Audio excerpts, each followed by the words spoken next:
బాబుని చూడొచ్చా? రండి రండి ప్లీజ్, కూర్చోండి ప్లీజ్.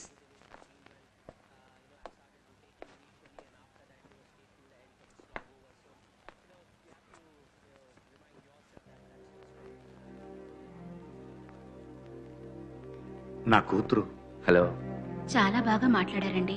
నేనైతే ఏడుపు ఆపుకోలేకపోయాను. అందరి చెంప మీద కొట్టినట్టు మాట్లాడారు. నాకైతే మీ 5 వేళ్లు నా చెంప మీద పడినట్టు అనిపించింది. మాకొకే అబ్బాయి, వాడికి మ్యూజిక్ అంటే చాలా ప్రాణం. కానీ మా ఫ్యామిలీలో అందరూ డాక్టర్స్.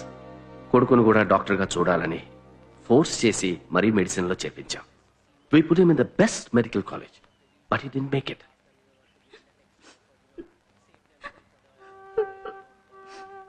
వాడికి ఇష్టం లేని దాంట్లో చేర్చి వాడికి ఇష్టమైంది దూరం చేశాం. ఆ ప్రెషర్ తట్టుకోలేక వాడు డ్రగ్ అడిక్ట్ అయిపోయాడు.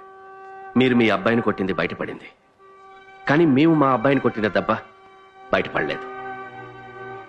మనలాంటి చాలా మంది తల్లిదండ్రులు పిల్లల్ని అర్థం చేసుకోక వాళ్ళ జీవితంలో కోలుకోని విధంగా కొడుతూనే ఉన్నాం. మీ అబ్బాయి కోమాలో ఉండడానికి, మా అబ్బాయి డ్రగ్ అడిక్ట్ అయ్యి అన్కాన్షియస్ స్టేట్లో ఉండడానికి పెద్ద తేడా లేదు. పిల్లల్ని అర్థం చేసుకోవడంలో చదువు లేని వాళ్ళకన్నా చదువుకున్న మనమే ఎక్కువ తప్పు చేస్తున్నాం. Educated illiterates. రియలైజ్ అయ్యేలోపు అంతా జరిగిపోతుంది. పాపం పిల్లలు కష్టపడుతుంటారు. చేసిన తప్పుల నుంచి తప్పించుకోవడానికి మనం గుళ్ళు గోపురాలు తిరుగుతూ ఉంటాం. టీవీలో మీ ప్రోగ్రాం చూసిన తర్వాత అనిపించింది, నేను చదివిన చదువు నా కొడుకు జీవితాన్ని నాశనం చేసింది. అదే చదువు మీ అబ్బాయిని గనక కాపాడగలిగితే నేను చేసిన తప్పుకి ప్రాయశ్చిత్తం దొరుకుతుంది కదా. రేపు మీ అబ్బాయిని హాస్పిటల్కి తీసుకురండి. సెకండ్ ఒపీనియన్ తీసుకోవడంలో తప్పలేదు. Let's hope for the best.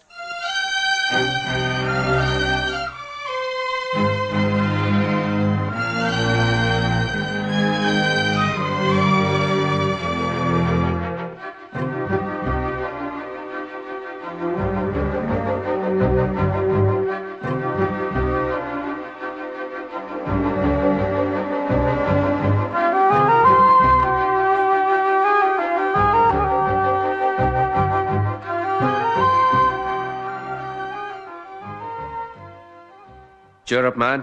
Nothing to worry. Your son is recovering. ఒక చిన్న సర్జరీ చేయాలి. బ్రెయిన్ లో ఫ్లూయిడ్ ఫామ్ అయింది. అది ఫామ్ అవ్వకుండా ఉండడానికి ఒక ట్యూబ్ సెట్ చేయాలి. ఆ tube we don't get it here. Import చేయాల్సిందే. ఒక 2 to 2.5 lakhs అవుతుంది. Plus hospital bills. ఇవన్నీ రెడీ చేసుకున్నాక చెప్పారంటే I'll perform the operation and you will be okay. Thank you sir, thank you sir. మీ ఫీజా? పిల్లల్ని మార్కులు అని ప్రెషర్ చేయడం ప్రతి ఇంట్లోనూ జరుగుతోంది. మీరు దీని గురించి చాలా చోట్ల మాట్లాడాలి. అదే మీరు నాకు ఇచ్చే fees. Okay? Thank you doctor. Okay. Thank you doctor. That's okay. Nothing to worry. Subbu, నేను ఇంటర్నేషనల్లీ రినౌండ్ న్యూరో సర్జన్ నే. 17x8 ఎంత అని సడన్ గా నన్ను అడిగితే నేను చెప్పలేను. Life is beyond multiplications man. Cheer up. Thank you doctor.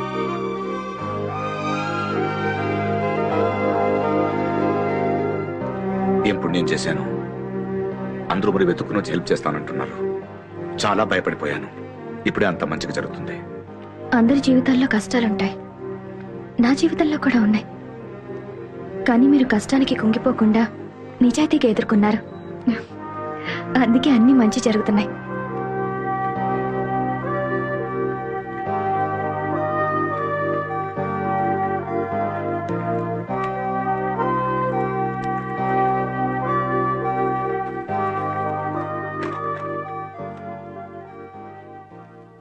నేను వెళ్ళొస్తాను. థ్యాంక్స్ అండి. ఎందుకండి?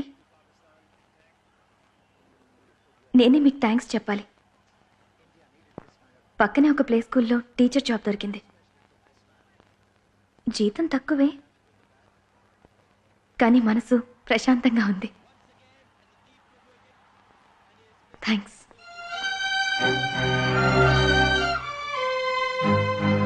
ఆ థ్యాంక్స్ అంతా నీకోసమే, నాకు కాదు. ఎంతమంది జీవితాన్ని మార్చేసేవరా. గర్వంగా ఉంది. నేనే అన్నం పెడుతున్నాను కదా, ఫీజు కడుతున్నాను కదా అన్న అహంకారంతో నేను అర్థం చేసుకోలేకపోయాను. నాన్న నిన్ను చాలా బాధ పెట్టేశాడు కదా, నన్ను క్షమించురా. ఇప్పుడేంటి, లోన్ శాంక్షన్ అయిపోయింది, పెద్ద డాక్టర్ వచ్చారు, నమ్మకం వచ్చేసిందిరా. ఆపరేషన్ అయ్యి నువ్వు బాగైన వెంటనే నాన్న చంప మీద లాగా కొట్టు. ఏంటి ఇక నేను ఆపనురా, నువ్వే నా ధోని. నేను ఆఫీస్కి వెళ్ళి వస్తాను. కావేరి చూసుకోమా. టీవీలో మాట్లాడింది మీరే కదా సార్? అవునండి. చాలా బాగా మాట్లాడారు సార్. Thank you. ఇలాగే మా మనవడు 15 సంవత్సరాల వయసు వచ్చినప్పుడు ఒక రోజు 10th రిజల్ట్ వచ్చిన వెంటనే ఇల్లు వదిలి పారిపోయాడు సార్. ఎందుకు అలా జరిగిందో ఇప్పుడు అర్థమవుతోంది సార్. అవును సార్, మీ అబ్బాయికి ఎలా ఉంది ఇప్పుడు? బాబుకి నెక్స్ట్ వీక్ ఆపరేషన్, బాగైపోతాడు. బాధపడకండి సార్, మంచి వాళ్ళకి ఎప్పుడు మంచిగా జరుగుతుంది. Thank you. మీ అబ్బాయికి ఏం కాదు సార్. థ్యాంక్స్ అండి. నీకు యోగం ఉందయ్యా. నా సర్వీసులో ఇంత తొందరగా లోన్ శాంక్షన్ కావటం అనేది నేను చూడలేదు. సార్ సొంతకం పెట్టాలి, ఇక్కడే ఉండి తీసుకెళ్ళిపోదుగా నుండు. థ్యాంక్స్ అండి. Super Subbu. Congrats Subbu. Subbu operation ఎప్పుడు? నెక్స్ట్ వీక్ చేద్దాం అనుకుంటున్నాం. లండన్ డాక్టర్ చేస్తున్నారు. అదంతా దేవుడు అనుగ్రహం. ఆపరేషన్ చేసే డాక్టర్ మాత్రమే లండన్, కానీ ఆపరేషనే లండన్ లో జరుగుతున్నట్టు బిల్డప్ ఇస్తున్నాడు చూడండి. అది సరే, నేను లేనప్పుడు ఫోన్ ఎవడిస్తున్నాడు? ఉన్నాడుగా మనాడు. జ్యోతిష్యుడితో టై అయిపోయినగా, సెట్ అయిపోయింది. అరే పాపం. సుబ్బు, సార్ పిలుస్తున్నారు. వెళ్ళొచ్చేస్తాను. అలాగే. వీడికి ఇలా అవుతుందని పాపం. ఏమైంది? ఏం జరిగినా నువ్వు స్ట్రాంగ్ గా ఉండాలి సుబ్బు.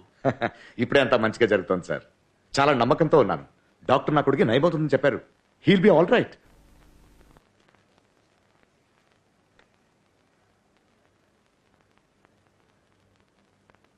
ఏమైంది సార్? అసలు కామన్ సెన్స్ ఉందిరా నీకు? ఒక గవర్నమెంట్ ఉద్యోగం అయి ఉండి గవర్నమెంట్ వ్యతిరేకంగా మాట్లాడతావా? అది ఇప్పుడున్న మీడియాతో. ఇప్పుడు అవన్నీ మానేశాను sir. But it is too late. Minister నుంచి లెటర్ వచ్చింది, ఓపెన్ చేసి చూడు. చూడు.